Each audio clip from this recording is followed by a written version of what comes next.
Halo kelas, apa kabar? Semoga semua baik-baik saja. Nah, hari ini kita bahas tentang selanjutnya ya, mata kuliah kita MAS. Nah, kita akan membahas tentang hubungan antara ISO dengan MAS ya. Nah, dalam hal ini berarti yang kita bahas adalah ISO 9001-2015. Nah, kenapa? Karena inilah ISO yang mengurusi tentang manajemen, tentang sistem standar di dalam sebuah perusahaan yang ditetapkan oleh ISO.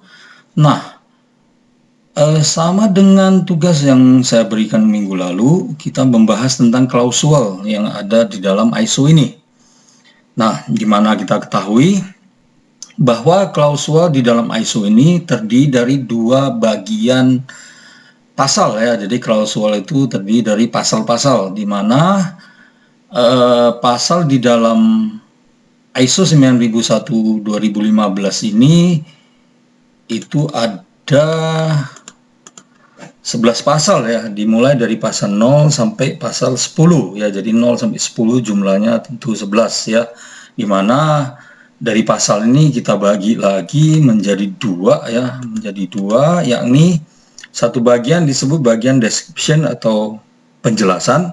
Nah, kemudian yang berikutnya adalah bagian contents atau isi ya. Jadi pasal-pasal atau klausul yang ada di dalam ISO 9001-2015 dibagi menjadi dua bagian. Nah, nanti dari bagian dua bagian ini dibagi lagi ada kelompok-kelompok dari dua bagian ini masing-masing. Nah, itu nanti akan kita bahas di slide berikutnya. Nah, mari kita bahas ini kan klausulnya ya. Jadi mari kita bahas tentang apa sebetulnya hubungan antara ISO 9001 dengan 9001-2015 ini dengan MIS ya. Mari kita lihat. Nah, yang pertama, ISO 9001-2015 sendiri adalah merupakan sebuah standar total quality management ya. Jadi bagaimana membuat sebuah standar untuk manajemen yang berkualitas secara total. Ini sudah pernah kita bahas di pertemuan sebelumnya. Nah, kemudian sedangkan MIS sendiri itu merupakan sebuah information system yang digunakan untuk manajemen. Jadi di sini klop ya, klopnya di mana? Klopnya adalah seperti ini. Supaya sebuah MIS bisa dilaksanakan dengan baik, tentu kita harus dulu membuat sebuah standar sistem di dalam sebuah perusahaan. Nah, itulah yang di-provide oleh si ISO tadi. Jadi klop di sini ya, yang satu ini membantu ke MIS-nya supaya MIS-nya lebih bagus, lebih gampang, lebih efektif dan lebih efisien dilakukan. Nah, maka kita perlu sebuah standar yang seperti ISO ini. Jadi hubungannya ada di situ. Jadi satu membuat sebuah sistem yang standar, yang satu adalah menjalankan sistem tadi untuk manajemen. Jadi di situ kaitannya. Hubungannya antara ISO, terutama ISO 9001-2015 dengan yang namanya MIS ya. Nah, jika ada pertanyaan nanti boleh dituliskan di dalam komen ya, di topik daripada kelas kita ini. Nah, mari kita lanjutkan tentang yang namanya klausul atau pasal-pasal di ISO itu sendiri ya. Nah, jadi ini yang kita sebut tadi pasal 0 sampai pasal 10, jadi ada 11 ya. Nah, di sini uniknya ya, jadi ISO itu bukan dimulai dari 1, tapi dimulai dari 0, di mana 0 itu adalah pengantar atau introduction-nya. Nah, dua bagian ini tadi, yang pertama yang di atas 0 sampai 4 inilah yang disebut sebagai bagian penjelasan ya. Sedangkan yang berikutnya sisanya ini disebut bagian isi. Ya, tadi masih ingat ya yang ini. Ini dia ya, description, penjelasan, contents atau isi. Jadi itu dia. Nah, kemudian ini pasal-pasalnya sendiri ya. Di dalam klausul ISO 9001-2015. Nah, dua bagian tadi ini dibagi lagi berdasarkan kelompoknya. Nah, apa saja? Mari kita lihat. Yang pertama, 0 dan 1 disebut intro atau pendahuluan. Jadi, itu bersifat sebagai pembukaan ya daripada aturan-aturan di dalam ISO ini sendiri. Nah, kemudian yang berikutnya lagi disebut sebagai general perspektif atau gambaran umum. Jadi itu pasal 2, 3, dan 4.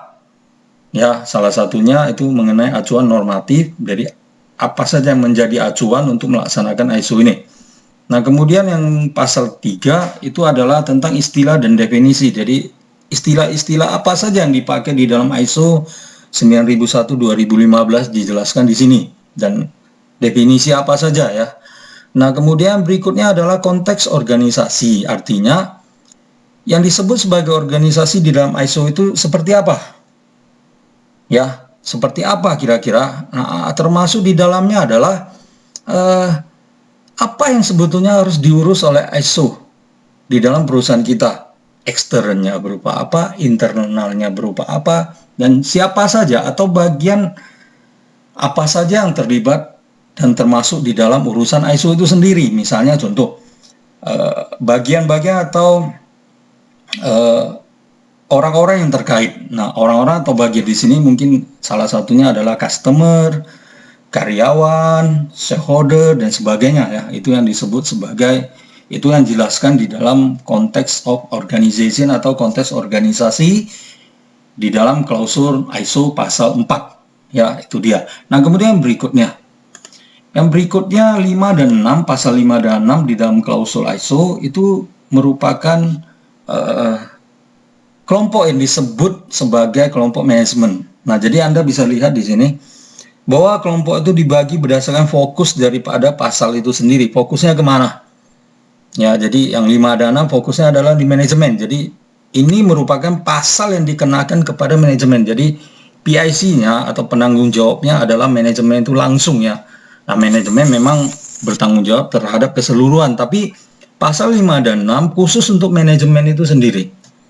Ya, jadi manajemen itu juga diaudit di dalam ISO ya, tidak bisa berpangku tangan ya, harus ikut terlibat di dalam ISO itu sendiri ya. Nah, kemudian yang berikutnya disebut sebagai kelompok onsite atau lapangan. Nah, jadi inilah yang diterapkan ya pasal 78 ini, inilah yang diterapkan di lapangan daripada perusahaan ya. Jadi istilahnya di sini bersifat operasional. Makanya di sini ada satu pasal untuk membahas operasional, bagaimana operasional dilakukan ya. Nanti kita akan melihat satu persatu ini secara sekilas.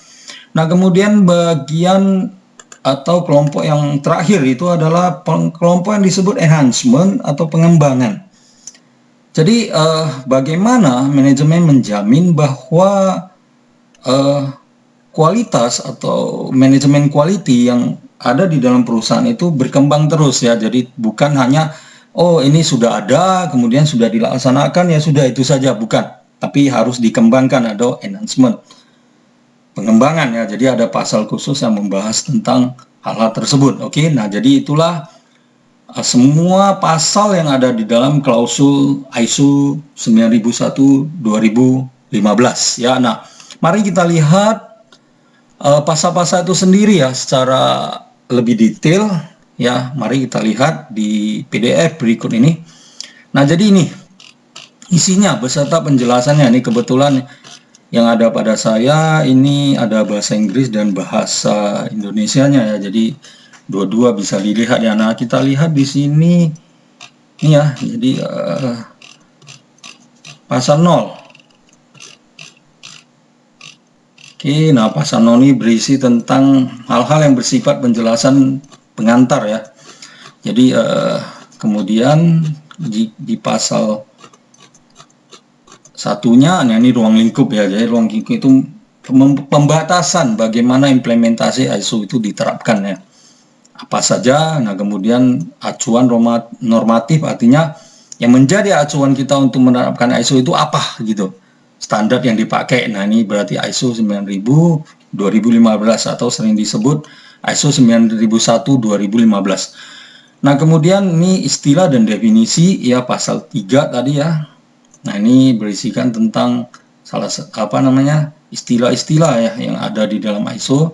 Nah, kemudian berikutnya konteks organisasi ya, itu tadi. Nah, ini ya pihak-pihak yang berkepentingan dan relevan dengan sistem manajemen mutu deh, siapa aja di sini. Salah satunya tentu saja supplier dengan customer ya. Nah, kemudian mari kita lihat yang berikutnya. Nah, ini 4 tadi ya. Mari kita tinjau kembali tadi yang sudah kita buat ya. Jadi pasal 4 konteks organisasi. Nah, kita masuk ke kepemimpinan ya di sini. Leadership, kepemimpinan. Masih ingat ya, tugas dan fungsi manajemen itu ada 4 ya. Planning, leading, actuating, dan controlling. Dan jadi karena ini merupakan sebuah ISO, itu merupakan sebuah sistem manajemen mutu. Nah, artinya fokusnya tentu saja sama dengan MAS ya. Fokusnya adalah di fungsi dan tugas daripada manajemen sendiri ya. Itu adalah PL dan AC ya. Jadi planning, leading, actuating, dan controlling ya. Jadi di sini ada pasal tersendiri bahkan untuk itu ya. Leadership ya atau kepemimpinan itu mewakili L atau leading ya di sini. Dia dijelaskan di sini bagaimana leading itu ya. Pertama, mengambil tanggung jawab atas efektivitas sistem manajemen mutu. Nah, itu aturannya. Nah, bagaimana sistemnya dilaksanakan? Nah, tentu harus ada bukti-buktinya ya. Jadi nanti pada saat manajemen diaudit itu akan ditanya, bukti daripada tanggung jawab Anda untuk menjamin efektivitas sistem manajemen mutu di perusahaan apa? Nah, itu bisa ditunjukkan dalam bentuk hal-hal yang sudah dilakukan. Bisa dalam bentuk misalnya notulen rapat yang sudah dilakukan untuk menunjukkan adanya tanggung jawab daripada manajemen terhadap hal ini ya. Jadi itu dia.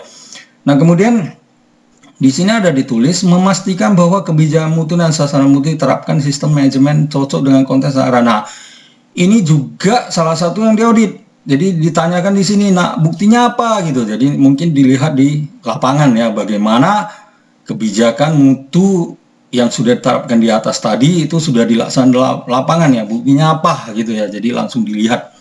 Nah, itu dia dan sebagainya. Ini di sini ada lagi promoting improvement ya. Jadi ini ada banyak ya tentang kebijakan perusahaan, tentang promosi jabatan, peningkatan terhadap kesejahteraan karyawan dan sebagainya. Itu di sini yang disebut sebagai promoting improvement. Nah, kemudian di sini salah satu daripada kepemimpinan itu adalah customer focus. Jadi bagaimana manajemen fokus terhadap yang namanya customer, karena customer merupakan pihak-pihak tadi ya yang terkait yang disebut di dalam ISO ini. Nah, itu dia. Nah, kemudian kebijakan juga ya, bagaimana kebijakan daripada perusahaan itu mewakili leadership tadi ya. Nah, itu dia. Nah, kemudian yang berikutnya lagi, mari kita lihat ya, planning ini dia ya. Jadi dia di 6 bukan berarti dia di bawah leadership, bukan ya, ini hanya masalah urutan saja. Jadi planning juga sudah ya, tadi leadership sudah. Ini ya, tindakan untuk menangani risiko dan peluang. Jadi planning apa yang sudah dilakukan untuk menangani risiko dan peluang ya. Nah, kemudian di sini apa saja yang harus di planning oleh organisasi itu juga ditunjukkan. Nah, jadi contoh misalnya ya, bagaimana menggambarkan planning ini di dalam perusahaan. Nah, balik lagi, sistem itu kan di dalam sebuah perusahaan kan sudah pernah kita bahas. Terdiri dari apa? Terdiri dari business plan, SOP, kemudian work instruction ya, masih ingat ya. Nah, jadi di sini digambarkan, misalnya contohnya di bagian planning ini. Bagaimana menggambar planning di dalam sistem MAS-nya itu sendiri? Nah, itu dia. Ciptakanlah sebuah SOP yang menggambarkan bahwa ada planning di dalam perusahaan tadi. Jadi ada sebuah SOP, contohnya di bagian produksi. Bagaimana produksi memulai proses produknya. Nah, tentu harus ada planning. Nah, SOP untuk planning produksinya mana gitu. Jadi akan ditanyakan seperti itu ya oleh auditor ISO-nya. Jadi digambarkan dengan itu. Jadi ISO itu hanya memberikan hal-hal atau aturan-aturan bagaimana itu harus jalankan. Nah, kemudian aturan inilah yang kita tuangkan, kita terjemahkan menjadi business plan, SOP, dan work instruction atau WI ya, yang sudah pernah kita bahas sebelumnya. Nah, ini dia. Nah, kita baikkan lagi. Nah, Anda boleh baca sendiri dari yang sudah Anda download dari tugas saya itu ya. Jadi Anda baca, ini kita akan melihat sekilas saja karena nggak mungkin akan cukup waktunya ya. Nah, di sini kita lihat ya. Di sini diperjelas lagi bagaimana objektivitas daripada yang namanya quality ya. Pertama, konsisten dengan kebijakan mutu, harus dapat diukur. Kemudian memperhitungkan persyaratan yang berlaku. Nah, ini berlakunya apa? Contohnya kita persyaratannya kita pakai SNI, maka harus sesuai dengan SNI yang kita pakai ya, dan sebagainya. Nah, kemudian selain dapat diukur harus dapat dipantau. Nah, ini berarti fungsi apa? Fungsi controlling sudah di sini. Ya, fungsi controlling sudah apa disyaratkan di sini. Jadi lengkap ya, sudah lengkap. Nah, kemudian nih apa yang akan dilakukan? Nah, ini mewakili actuating ya. Action ya. Jadi apa saja sumber daya apa saja yang diperlukan untuk melakukan ini dan sebagainya. Siapa yang bertanggung jawab? Nah, ini kan jelas sekali di sini ya. Nah, itu dia. Nah, kemudian nih planning of change-nya untuk perubahannya ya, karena di dalam ini harus ada improvement-nya. Nah, ini dukungan apa saja yang diberikan, misalnya dalam bentuk sumber daya apa yang ada di perusahaan untuk mendukung ya, memberikan support kepada proses di dalam perusahaan untuk menjamin manajemen mutu tadi. Nah, kemudian orangnya juga diatur ini, infrastrukturnya ya. Jadi lengkap di sini. Termasuk apa? Building dan semua perlengkapan utilitas yang diperlukan yang berhubungan dengan building tadi. Kemudian di sini ada equipment, transportation. Nah, ini dia. Nah, jadi lengkap di sini ya. Jadi makanya Anda harus mencari perusahaan yang ber-ISO ya. Jadi saran saya ya seperti biasa ya. Kalau nggak di perusahaan yang tempat Anda kerja sekarang belum ISO ya, apa ya jawabannya ya? Resign lah ya mungkin ya. Nah, itu dia. Nah, oke, kita lanjutkan ya, physical juga ya, ini psikologi sampai situ ya. Bagaimana suhu, panas, kelembapan, cahaya, aliran udara di dalam tempat atau lingkungan kerja kita ya, itu juga diatur karena itu ada hubungannya dengan envelopment of the operational process ya. Ini kan berbicara tentang action sudah ya. Jadi di dalam fungsi dan tugas manajemen berarti A-nya ya, PLAC berarti A-nya actuating. Nah, ini dia. Operation process, ini dia. Ini udah sampai pasal ke-7 ya. Pasal ke-7 tadi apa? Mari kita lihat pasal ke-7 dukungan atau support ya. Nah, itu dia. Nah, kemudian ini monitoring karena ada hubungannya dengan dukungan juga ya. Bagaimana memonitoring semua kegiatan atau proses dalam perusahaan. Nah, kemudian berikutnya mari kita lihat yang 8. Nah, awareness ya ini. Ini kita lihat sebentar. Kesadaran itu juga harus ya, harus ada kesadaran dari perusahaan untuk meningkatkan mutu daripada personalnya masing-masing. Communication juga ya, bagaimana komunikasi diatur ya. Nah, itu dia. Nah, kemudian kita lihat pasal 8 ya. Operation. Nah, ini operasional, hal-hal yang berhubungan dengan operasional ya. Prosesnya bagaimana, penerimaan produk dan layanan. Ini dia berarti di purchasing-nya nih, dimulai dengan purchasing ya. Jadi semua hal harus dimulai dari purchasing-nya, baik berupa produk maupun berupa jasa atau layanan ya. Itu dia. Nah, kemudian kita lihat requirement of product ya, persyaratan untuk produk kita bagaimana gitu ya. Nah, kemudian bagaimana berkomunikasi dengan pelanggan, itu kan termasuk di dalam operasional ya. Nah, itu dia. Nah, mari kita lihat yang ke-8 ya. Yang ke-9 ya, itu tadi yang ke-8. Nah, kita lihat yang ke-9. Ini dia yang ke-9. Wah, lumayan banyak ya. Scrollnya sampai kecapean ya. Oke.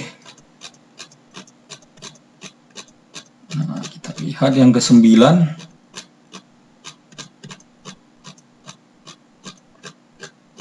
Oke, ke-9 adalah tentang performance evaluation. Jadi setelah diproses, kemudian kita evaluasi ya performance daripada proses itu tadi. Jadi ini udah termasuk controlling ya, dari yang di atas tadi actuating, kemudian ada planning, ada leading.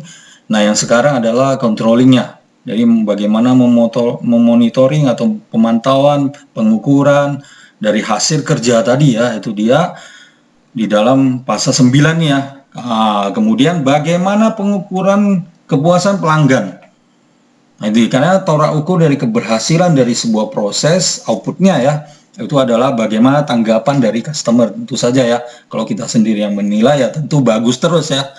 Jadi harus orang lain yang menilai, dalam hal ini customer ya. Nah, itu 9 tentang apa namanya, proses monitoring ya.